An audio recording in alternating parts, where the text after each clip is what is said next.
Business Brain, episode 679 for Casual FridAI, August 29th, National Chop Suey Day 2025.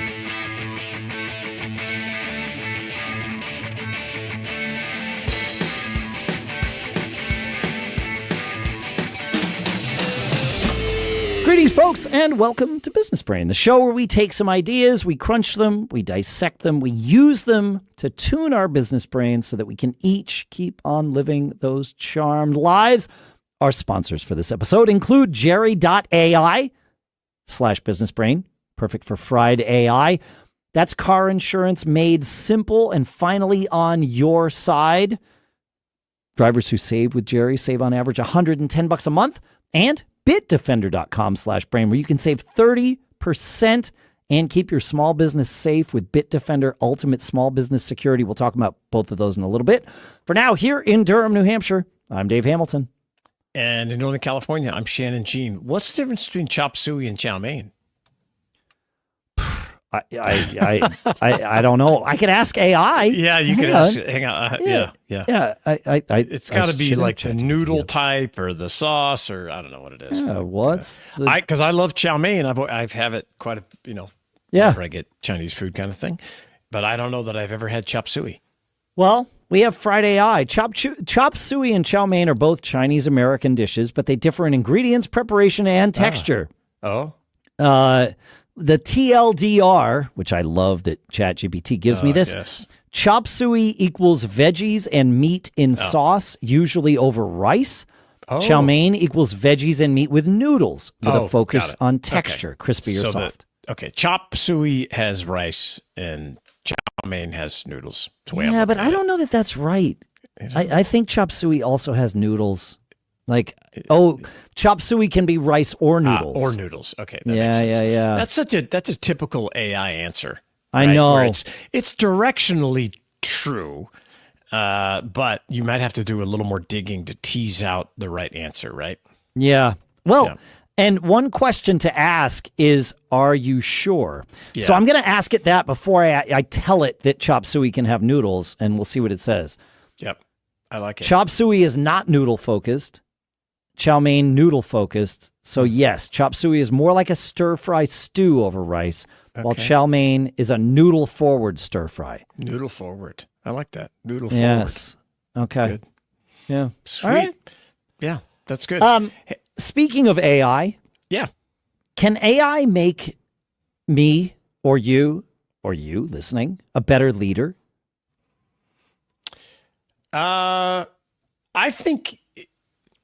I think you, I was going to say yes right off the top, but I think it depends. And it depends on how it's used. Okay. I think that it can help you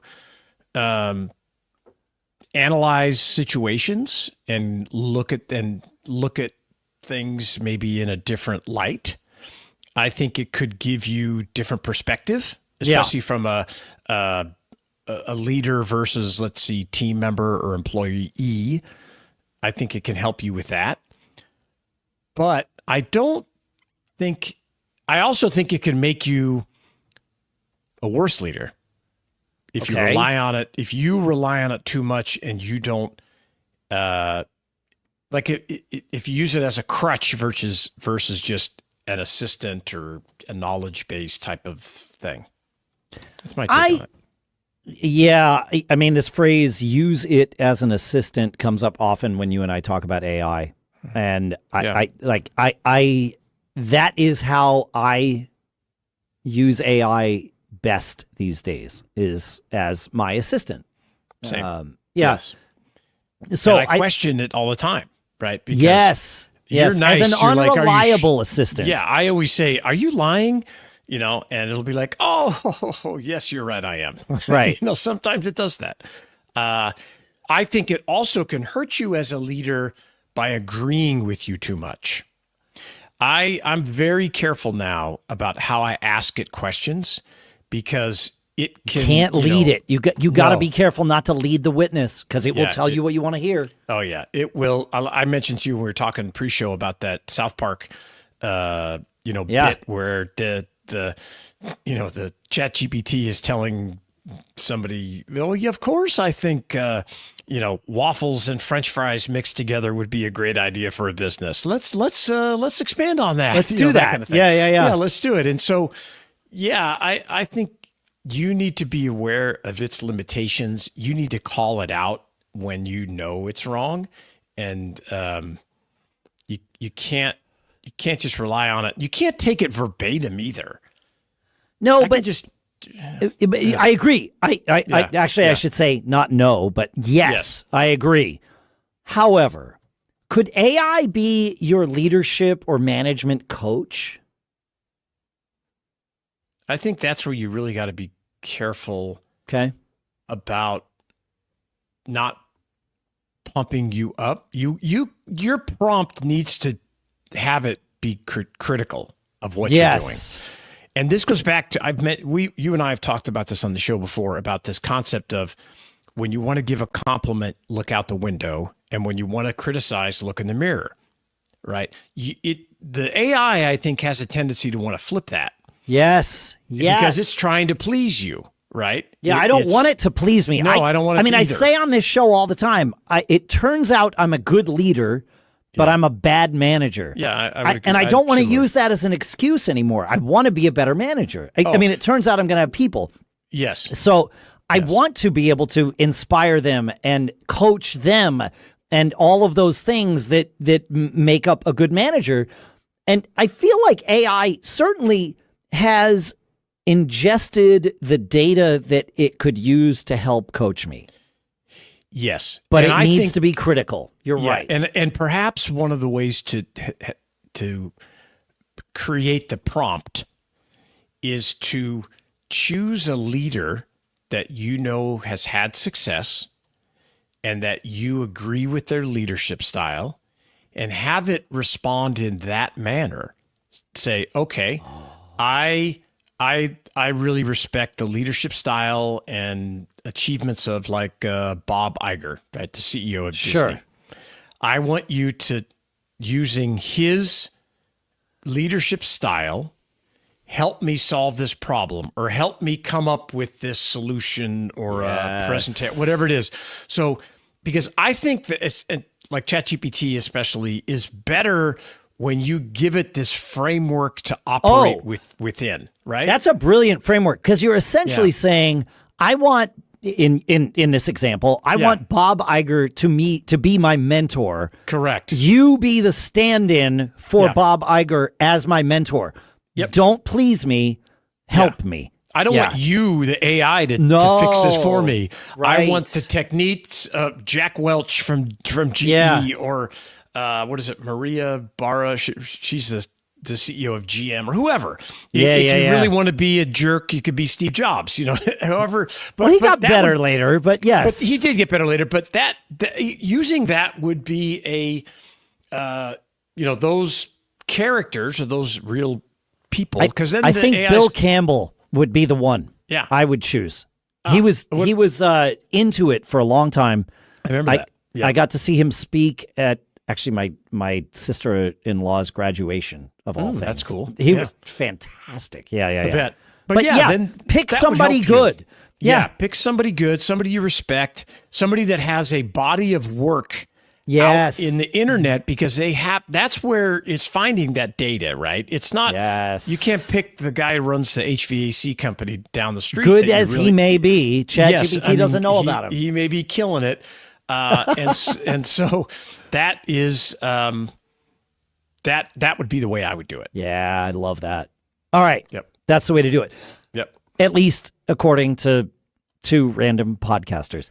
Well, you could also go to our brain and ask it those questions, which would be, businessbrain.show/brain. Is that correct? Is that the right URL? Yeah, that's right. Yeah. Businessbrain.show/brain. And you can ask us from over 4 million bits, 4 million words that we've spoken in the last 11 years. And we'll give you some tips. Yeah. We've already given you tips, but we'll give you more. Absolutely. All right. We have more AI stuff to share in a little bit. For now, I want to talk about our two sponsors, starting with Bitdefender, a global leader in cybersecurity. Did you know scammers are getting better at what they do every day? And for small business owners, everything, our sensitive client information, contracts, invoices, lives on our computers. Let me put it this way. If I lost access to my laptop tomorrow, I'd be in real trouble, right? Every detail about my business, every piece of data, it's all there. And that's exactly why I love Bitdefender Ultimate Small Business Security. It's an all-in-one cybersecurity solution designed specifically for small businesses. It protects everything, your team's devices, your passwords, your online activity, and even checks for leaked info on the dark web. You can install it yourself. It's refreshingly simple. You can add your team in minutes.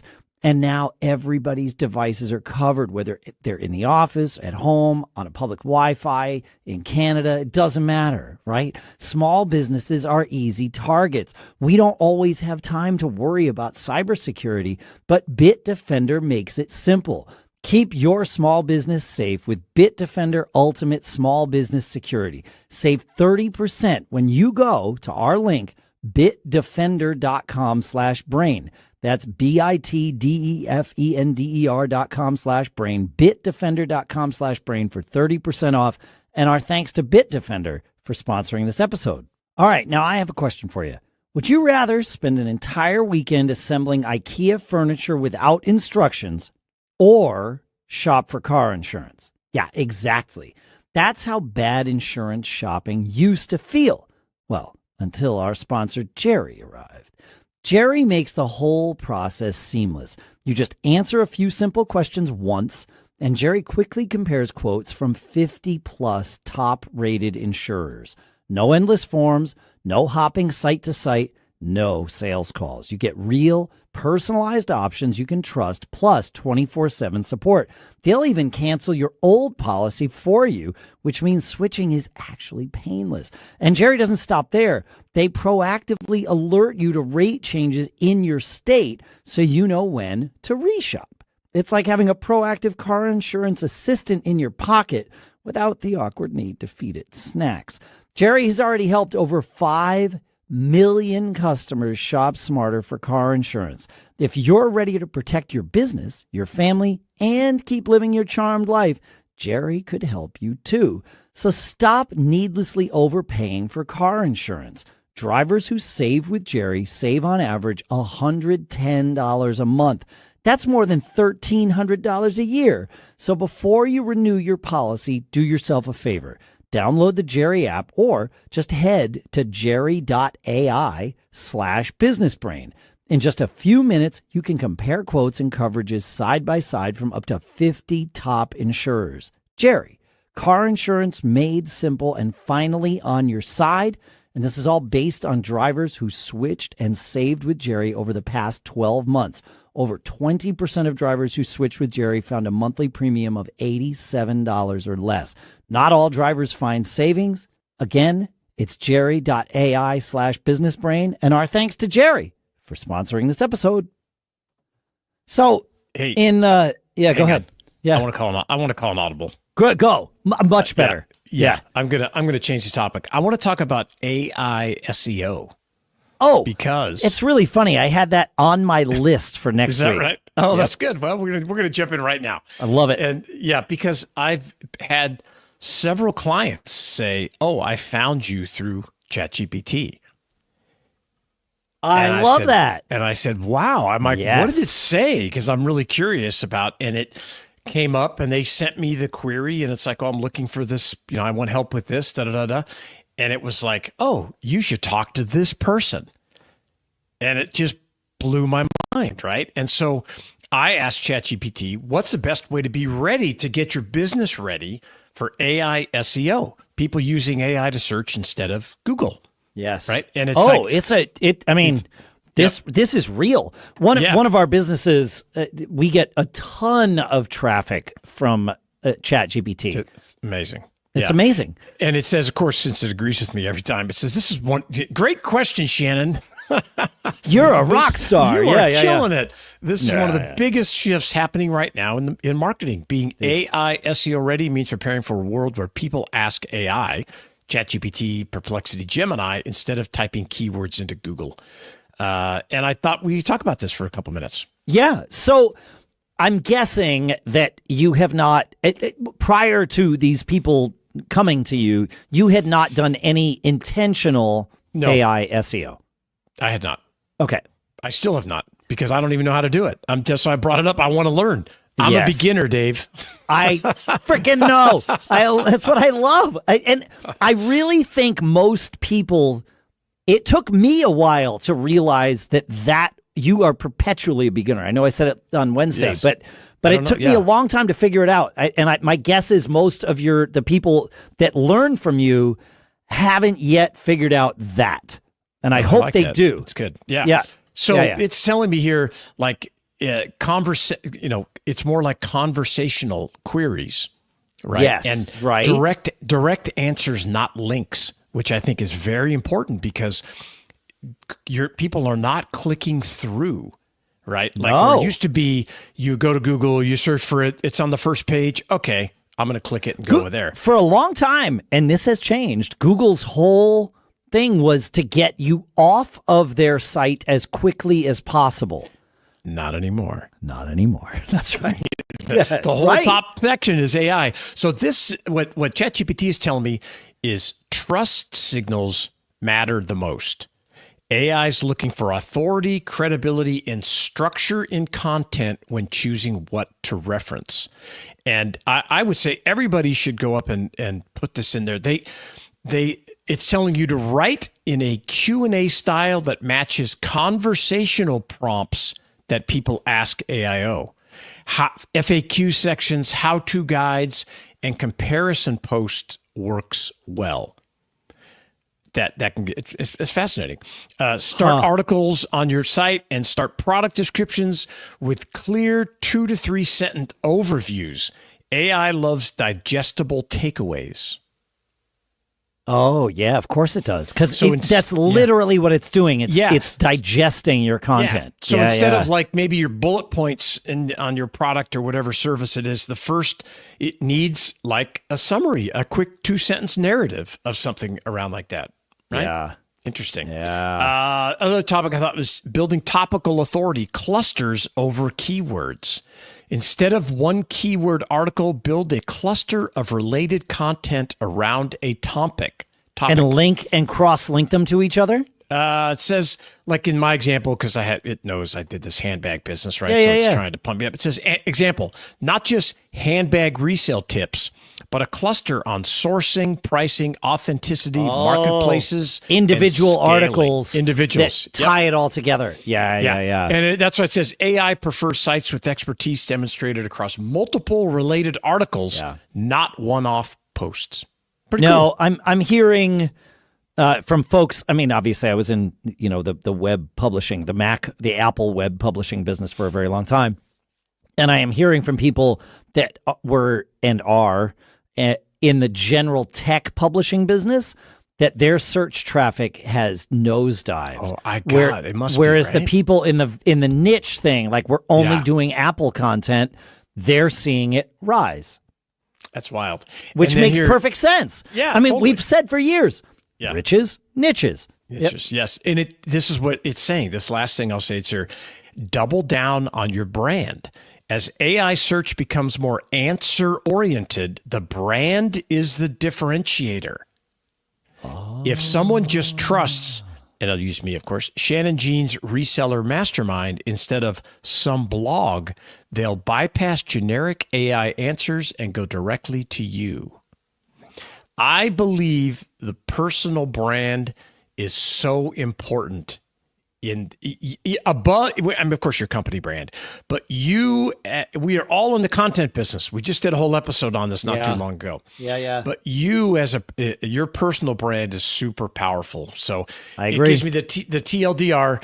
Prepare by writing conversational, authoritative content clusters, marking them up properly, publishing in multiple formats, web, audio, video, then focus on building brand trust so when people do get AI answers, they're looking for your name in them, your company name or your personal name. pretty good. Can you, is it's that amazing. chat in in a form that you can share the link to it so that we can let everybody kind of read the whole thing? Or is it if it's in a custom GPT, you can't share from there? It is in a custom, but I right, can, that's fine. let me copy it and I'll put it, you could put it in the show notes. Yeah. If you want. It's fine. I'll put it in Slack. Yeah, okay. Now. Let's see. All right, great. Okay, good. Yeah, so I thought All right, that was this is pretty good. wild. I Yeah. like it. Yeah. Awesome. So if you want to go read that stuff, go to BusinessBrain.show. You'll see it in the episodes on FridAI, which will be out on October 29th. Well, we're gonna do it on August 29th. Just 'cause, Not October. I don't know where that came from. It's I'm just so ahead of the game. yeah, you're living in the future, man. I am, man. Yeah. That's it. Awesome. Feedback at businessbrain.show. Let us know what you think about this, any topics you want to cover, and also, of course, businessbrain.show/review to leave your 5-star review and get entered to win a MacBook. Have a great weekend, folks. Keep living that charmed life. See ya. We're out. Great.